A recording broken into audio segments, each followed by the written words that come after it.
Mas as pessoas que analisam a atuação da mídia e discutem a atuação da mídia atualmente estão atrasadas em pelo menos 4 décadas com os estudos científicos a respeito. Por exemplo, quando há uma distorção qualquer, o pessoal imagina que ou foi um abuso, ou foi o que eles chamam de desinformação, ou então, vamos dizer, é a simples exploração da sociedade de espetáculos. Sociedade de espetáculos é um termo que entrou em circulação, foi posto em circulação pelo Guy Debord, vai fazer o que, acho que 7 décadas. Bom, depois disso, os estudos a respeito andaram muito, mas parece que no Brasil ninguém leu nada absolutamente. Por exemplo, o conceito de desinformação é frequentemente usado de maneira errada. A desinformação, consiste em uma notícia errada ou de interpretação errada de uma notícia, repetida várias vezes e em várias fontes simultaneamente, principalmente com a finalidade de induzir governos, um governo inimigo, no caso, a uma decisão errada. E, às vezes, também, vamos dizer, de influenciar a opinião pública, de criar uma imagem negativa de alguém. Mas é sempre uma coisa concentrada numa determinada operação. O caso mais típico é aquele dos agentes tchecos, que no Brasil, em 1964, falsificaram documentos para dar a ideia de que tinha sido o governo americano que havia planejado o golpe 64. E espalhou isso para todos os jornais, repetiu um certo número de vezes, e isso, de fato, se impregnou na opinião pública. Até hoje, vamos dizer, a nossa mídia em peso acredita nisso, embora o sujeito já tenha confessado que foi ele o autor da operação. Isso é exatamente o que se chama uma desinformação. Às vezes essas operações são também chamadas de medidas ativas. A desinformação tem que ser feita, vamos dizer, por agentes externos à própria mídia, de modo a ludibriar a mídia inteira ou a usá-la para alguma finalidade. Desinformação é geralmente iniciativa de governos, de serviços secretos. A questão da sociedade do espetáculo é outra coisa, quer dizer, você transformar a política numa espécie de show, né, no qual a população seja induzida a julgar políticos, vamos dizer, pela sua aparência midiática, né? Isso também é muito usado, mas não tem nada a ver com isso que está acontecendo agora com o Lula. O Luciano Dias se aproxima um pouco mais da verdade quando ele usa a expressão fluxo de notícias. Uma coisa que ninguém, sabe, pega todos esses professores de comunicações que tem nas faculdades brasileiras, dá um pontapé na bunda de cada um e manda para a rua, porque eles não sabem absolutamente nada. Desde os anos 70, existem estudos muito aprofundados, e num número inabarcável de estudos, a respeito exatamente desse problema do fluxo de notícias. E o que está comprovado é o seguinte, é que o número de vezes que um assunto retorna sob um determinado ângulo é uma coisa decisiva. Isso quer dizer que se durante uma semana, né, todos os jornais de um país noticiarem um escândalo horroroso, um crime hediondo, e depois não falarem mais do assunto, é como se não tivesse falado. O que importa é exatamente a repetição do enfoque, num determinado número de vezes. Quer dizer que abaixo de um certo número de vezes é como se não tivesse acontecido aquilo, realmente não deixa marcas. E não apenas descobriu que a coisa funciona assim, mas eles já têm até, vamos dizer, o controle estatístico de quantas vezes você precisa repetir uma coisa para que ela se impregne na imagem de uma pessoa, ou passe a constituir uma crença comum da sociedade. De modo que essa técnica ela se transformou numa máquina de alta precisão que não é usada para fins de desinformação ou de promover um político. Isso é usado para fins de controle social. Isso é importantíssimo. A mídia, em peso, no Brasil e no mundo, transformou-se num instrumento de controle social usando essas técnicas. Os camaradas que as usam, evidentemente, as conhecem. E quem as conhece? Bom, quem conhece foi quem encomendou essas pesquisas desde os anos 70, e quem as encomendou foram justamente essas grandes fundações globalistas, Ford, Rockefeller, etc., que dominam o panorama universitário aqui nos Estados Unidos. O nome dessa técnica chama-se espiral do silêncio. Esse nome já foi dado na década de 70. Eu creio que o primeiro, e saiu um monte de trabalhos acadêmicos em revistas, em 74 até sair um livro resumindo a coisa toda, e dando a essa técnica o nome espiral do silêncio.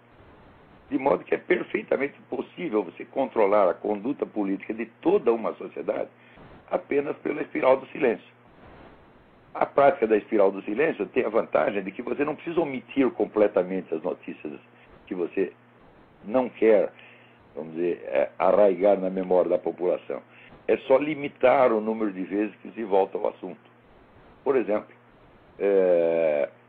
eu, depois de muito reclamar com o Otávio Frias, mandava e-mails para ele toda semana, né, ele publicou alguma coisa sobre torturas na China. Publicou uma vez. Tá certo? De modo que,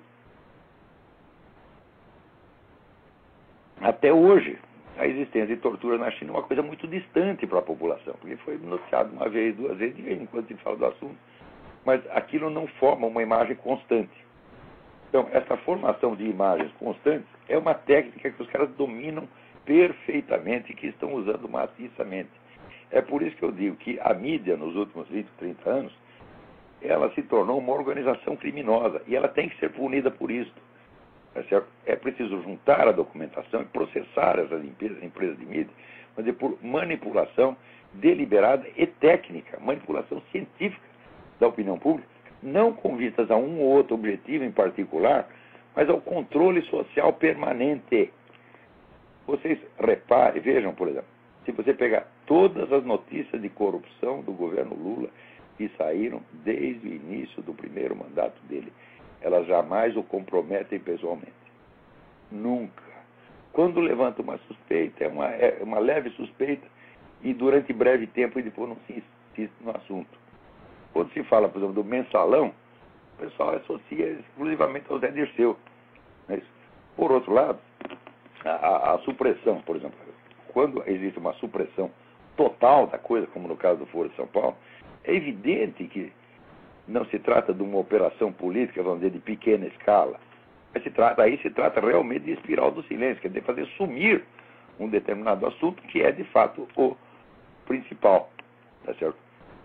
Ao ponto de você criar uma imagem falsa que se propaga por toda uma sociedade, não por uma fração da opinião pública. Então, isso não é desinformação, isso não é sociedade de espetáculo. Isso é espiral do silêncio. Isso é uma técnica de controle social. Isso quer dizer que as 3 ou 4 grandes empresas de mídia no Brasil, controlam, não é a opinião pública, controlam a conduta da população. Então, fazendo isso há várias décadas, por meio da mentira sistemática, calculada matematicamente para produzir esse efeito. Então, quer dizer, quando o pessoal fala de desinformação ou de mentira, eu digo, olha, isso é eufemismo, vocês estão usando palavras que não transmitem a realidade e não dão ideia da gravidade da coisa. Né? Vira, por exemplo, todas as análises do governo Lula, esse é batata, até os adversários do governo Lula caem nessa também, porque são arrastados pela espiral do silêncio. Todas elas só analisam o governo Lula do ponto de vista econômico. Hoje mesmo me mandaram aqui um artigo do Stephen Kanitz, dizendo, olha, o Lula disse que não havia nenhuma crise econômica no Brasil, e aqui se comprova que não havia, porque ele mostra lá, vamos dizer, a estatística do aumento do consumo no Brasil, viu? Aumentando enormemente desde 2002, sem interrupção. O que diminuiu foi a produção durante alguns meses. Quando se começou a falar da crise internacional, então as empresas se retraíram e não investiram, então baixou a produção. Tá certo? Mas isso é por causa de notícias alarmistas vindo do exterior. No geral, o consumo está crescendo, o que significa que a capacidade de aquisição da população está aumentando. Mas, ora, eu não me lembro de jamais ter feito a menor crítica à política econômica do seu Lula. Tá certo? Se for julgar por isso aí, falo, bom, ele é claro que é um dos melhores governantes que nós já tivemos.